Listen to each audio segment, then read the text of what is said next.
KP Classes, dedicated to excellence. Hello students, welcome to KP Classes. This is me, Samridhina Lakha, and welcome back to our 40-day crash course in which we are going to revise entire syllabus of history and political science within 40 days. Along with that, we are going to practice previous year questions, mock questions, and we are going to discuss expected questions as well. So अभी तक अगर आपने हमारे previous lectures नहीं देखे हैं, don't worry, the link is in the description box. उसमें आपको हमारे दोनों ही सब्जेक्ट्स की पूरी प्लेलिस्ट मिल जाएगी. अलॉन्ग विद दैट, अगर आप अभी तक हमारी WhatsApp community and Telegram community का पार्ट नहीं बने हैं, उनका लिंक भी आपको डिस्क्रिप्शन में मिल जाएगा, so that you can become part of our WhatsApp and Telegram community for daily informative videos, daily quizzes, coming lectures के updates, everything. So let's get started. So in सभी chapters के study notes and free PDFs are available on our app, which is KP Class Exam Prep App. And अगर आप iOS user हैं तो Class Plus app के नाम से आपको मिल जाएगा. आपको लॉगिन करना है, अपनी credentials डालने हैं, and what you're going to do, free material पे click करेंगे in the document sections. You will be getting all the PPTs, study notes, PDFs of all these lectures. And test section में जाके आपको free mock test भी मिलेंगे in which you are going to practice mock papers. 3 घंटे के sample papers आप आराम से absolutely free of cost practice कर सकते हैं. So we have completed theme 1, theme 2, theme 3 की बात हो रही है, colonialism on the countryside. इसका पार्ट 1 हम ऑलरेडी डिस्कस कर चुके हैं. Today we are going to discuss part 2 of this chapter. To begin with हम संथल्स की बात करेंगे. लास्ट क्लास में हमने बंगाल के बारे में डिस्कस किया था, बंगाल में जमींदारी सिस्टम. इस चैप्टर में हम संथल्स के बारे में डिस्कस करेंगे. So before that I have great news for all of you that we at KP classes have launched our Udaan batches for you guys so that you can boost your CVT preparation. कैसे आप Udaan batches का part बन सकते हैं? These are very extremely cost effective. With in 4,999 rupees you can get all the possible help from our side. सारे domains including GT and language आप complete कर सकते हैं. सिमिलरली सारे डोमेन्स सारे स्ट्रीम्स के लिए अवेलेबल है, science, commerce and maths with in 5,000. And अगर आप सिर्फ जीटी की प्रिपेयर करना चाहते हैं तो वो भी हमारा सारथी बैच हम आपके लिए लेकर आए हैं with in 3,000. This is the books, these are the books that you will be getting from our side, and these books contain more than 1,200 MCQs. तो एग्जाम देने से पहले आप कम से कम 1200 क्वेश्चंस प्रैक्टिस करके जाएंगे along with previous year questions as well. So let's get started. Santhals कौन थे? वो बंगाल आए थे 1780s के अराउंड. वो बंगाल में उन्होंने एंटर किया तो जमींदार ने उनको हायर किया था to reclaim land and expand the cultivation. British ने उनको इनवाइट किया था कि वो जंगल महल के अंदर वहां पे रहेंगे और सेटल हो जाएंगे. लेटर ब्रिटिशर्स ने उनको फोर्स किया to settle in the Rajmahal hills, जो उड़ीसा में है, क्योंकि पहाड़ियां ने रिफ्यूज कर दिया था to cut down the forest and to expand the agriculture.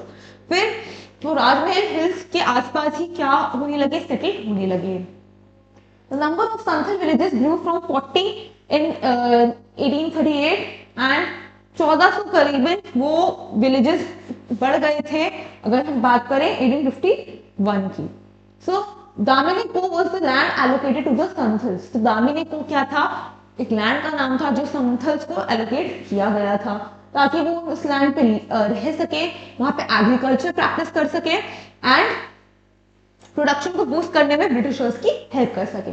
Along with that Britishers ने उनको हाई रेवेन्यू डिमांड करना शुरू कर दिया था. तो इसलिए उन्होंने रेजिस्ट करना शुरू करा. क्यों? क्योंकि उनको लगा था कि उनका लैंड से कहीं ना कहीं कंट्रोल हट जाएगा और उनको ब्रिटिशर्स के अकॉर्डिंगली परफॉर्म करना है. देन ब्रिटिशर्स ने काफी ज्यादा टैक्स लगाया और टू पे द रेवेन्यूज उन्होंने क्या करा, मनी लेंडर से पैसे बोरो करना शुरू कर दिया और मनी लेंडर्स भी उनको हाई रेट्स पे क्या देते थे, पैसे लोन प्रोवाइड करते थे. तो इस वजह से संथल्स अपने डेब्ट्स नहीं पे कर पाए, ना वो रेवेन्यू पे कर पाए, ना वो मनी लेंडर्स को पे कर पाए, जिसकी वजह से zamindar began to assert control over the damin. Damin was the land. और इसी के साथ संथल रिवोल्ट हमें देखने को मिलता है. सारे संथल्स ने मिलकर एक रिवोल्ट स्टार्ट करा. कब स्टार्ट किया था? 56-57 में. क्यों? क्योंकि हाई रेवेन्यू और हाई इंटरेस्ट था. एंड against कब? colonial state, zamindars and money lenders. And after the revolt, Santhal Paragana was created by demarcating 55,000 square miles from the district of the Bhagalpur and the Birpur. So this was the Santhal revolt. Finally, they started revolting against the Britishers, colonial state, zamindars and the dikus. And dikus क्या थे? Money lenders थे। उनके सभी के against अपने reason की वजह से उन्होंने रिवोल्ट किया। अब बात करेंगे बुचानन। बुचानन ने अपने अकाउंट्स और रिकॉर्ड्स में राजमहल के बारे में बताया गया है। तो वो कौन था? एक एम्प्लॉयर था of East India company. He undertook the journeys to Rajmahal not because उनको फॉरेस्ट पसंद थे, मगर उनको बोला गया था कि इस एरिया के बारे में अपने अकाउंट्स में प्रेजेंट करो। So the cost of his travels were borne by East India company. अब वो जितना भी ट्रैवल कर रहे थे वो अपनी पॉकेट से नहीं खर्च कर रहे थे, ईस्ट इंडिया कंपनी उनको स्पॉन्सर कर रही थी। And later, the latter instructed him about what he had to discover and record. Even he criticized the lifestyle of the forest dwellers and considered them as savages and believed that the forest should be converted into the agricultural fields. तो ये उन्होंने बोला। अब बात करेंगे Deccan revolt की। Revolts are ways in which the people express their anger and fury. So history of revolt help us not only the analyzing the reasons for the revolt, but हमें rebels की जिंदगी के बारे में भी पता चलता है कि ऐसा क्या हुआ उनके साथ जो उन्होंने रिवोल्ट करना शुरू कर दिया। The state also did not simply suppress but also tried to understand and study the reasons for the rebellions so that the policies could be formulated to avoid outbreak of the revolts in the future. काफी evidences हमें मिले of the peasants revolts in India. उसी के बाद हम ryotwari system की बात करें। Ricardo's idea of the land ownership was introduced in the Bombay Deccan. उन्होंने बोला that land owners should have a claim not only to the average rent prevailed at the given time. When the land yielded more than the average rent, land owner had a surplus that the state needed to tax. And उन्होंने surplus income को मना कर दिया spend करने से। इसलिए Britishers realise the limitations of the permanent settlement system of the Bengal, और इसको ठीक करने के लिए उन्होंने रैयत वाली सिस्टम इंट्रोड्यूस किया था। कहाँ किया था? बॉम्बे डेक्कन में किया था। अब इन्होंने क्या बोला? कोई जमींदार नहीं होगा, हम रैयत या फिर कल्टीवेटर से डायरेक्टली टैक्स को, रेवेन्यू को कलेक्ट करेंगे। So the lands were classified on the basis of types of soils and the proportion of it as the fixed revenue, and in lands को resurvey किया गया after every 30 years. So it was asked that the lands will be resurveyed after every 30 years. Unlike the permanent settlement system, revenue demands were not fixed. इसमें कोई fixation नहीं था। अब conditions की बात करेंगे of the peasantry। तो first revenue settlement Bombay Deccan 1820s में बनाया गया। फिर रेवेन्यू हाई था, so it force peasants to migrate to the new regions. लेकिन अगर पेजेंट्स फेल होंगे then the crops will be seized and a fine will be imposed on the whole life. And in 1832 the prices of agriculture products fell sharply.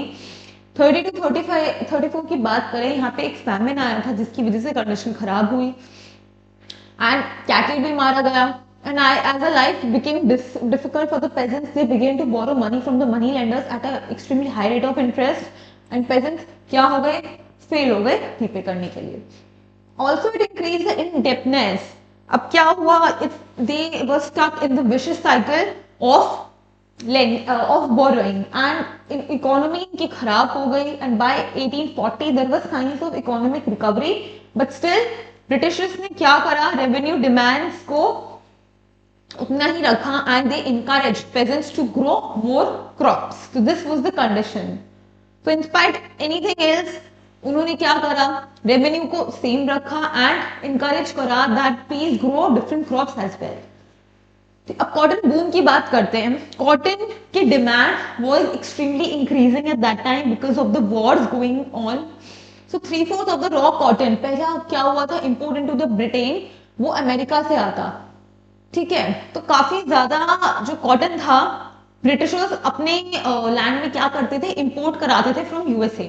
फिर क्या हुआ? American civil war, जिसकी वजह से 1861 ये जो इंपोर्ट है धीरे धीरे कम होना शुरू कर दिया बिकॉज ऑब्वियसली अमेरिका में कॉटन की डिमांड वहां पे ज्यादा इंक्रीज हो गई। So India was seen as an alternative for the cotton production. अब इंडिया बीइंग द कॉलोनी, इन्होंने सोचा that we can start cotton production in India. ठीक है, तो ये कहीं ना कहीं इन्होंने सोचा एंड यहाँ पे सॉइल भी थी, लेबर भी काफी ज्यादा अवेलेबल था, कॉटन ग्रो करने के लिए क्लाइमेट भी फेवर कर रहा था, तो Britishers thought to grow cotton now. ठीक है, 62 की बात करें, 1862 में over 90% of the cotton was exported from India. Finally, Britishers were successful in the cotton production. करीबन 90% कॉटन इंडिया से एक्सपोर्ट होता था, कहां पे, ब्रिटेन में। एंड कुछ rich pageants did gain, but poor pageants again काफी ज्यादा डेप्थ में फंस गए थे। तो कहीं ना कहीं it was plus and minus, इसके प्रोज भी थे, इसके कॉन्स भी थे, हमें दोनों ही देखने को मिले। अब बात करते हैं कॉटन बूम, जिसकी वजह से बॉम्बे और डेक्कन रीजन में हमने कॉटन प्रोडक्शन एक्सपैंड किया। इसी वजह से आज one of the largest textile mills हमें कहां मिलती हैं, बॉम्बे और डेक्कन के एरियाज में मिलती हैं। Export merchants gave advances to the money lenders to give the credit to the peasants for growing cotton.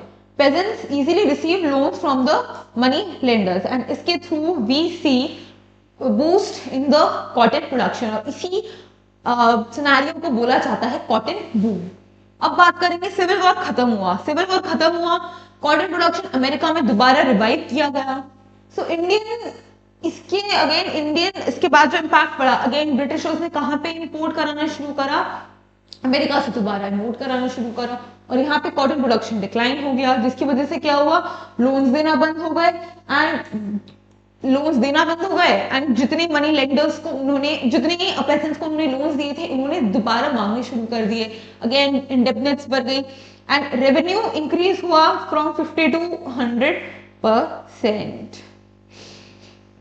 इसलिए उसको एक्सपीरियंस ऑफ इनजस्टिस भी बोला जाता है कि export of the cotton from India to Britain decline हुआ, price of cotton in India decline dramatically, जिसकी वजह से जो फार्मर्स कॉटन प्रोड्यूस कर रहे थे उनको उस भाग में नहीं मार्केट में सेल कर पाए। साहूकार और द मनी लेंडर्स, उन्होंने लॉन्ग टर्म क्रेडिट देने से मना कर दिया एंड अपने ड्यूज को डिमांड करना शुरू कर दिया। ब्रिटिशर्स ने अगेन रेवेन्यू को डिमांड करना शुरू कर दिया कि अब हमें कम से कम 100% रेवेन्यू चाहिए and increasingly difficult for the ryots to pay the revenue. क्यों? क्योंकि दोनों डिमांड ज्यादा थी रेवेन्यू की और प्रोडक्शन कम हो गया था। ठीक है, सो अगेन हुआ क्या, refusal of the money lenders to give the loans. इन रैयत्स को गुस्सा आया क्योंकि मनी लेंडर्स ने लोन देने से मना कर दिया। Pageants were enraged because money lenders were insensitive, उनकी सिचुएशन को मनी लेंडर्स नहीं समझ रहे थे एंड उन्होंने उनके नॉर्म्स को, उनके रूल्स को क्या करा था, वायलेट भी करना शुरू कर दिया। उन्होंने अकाउंट्स को फॉर्ज करा, लॉज को फॉर्ज करा। तो मनी लेंडर्स क्या करते थे, उनके पास जो अकाउंट्स होते थे उसमें उन्होंने क्या करा, फॉर्ज करना शुरू कर दिया।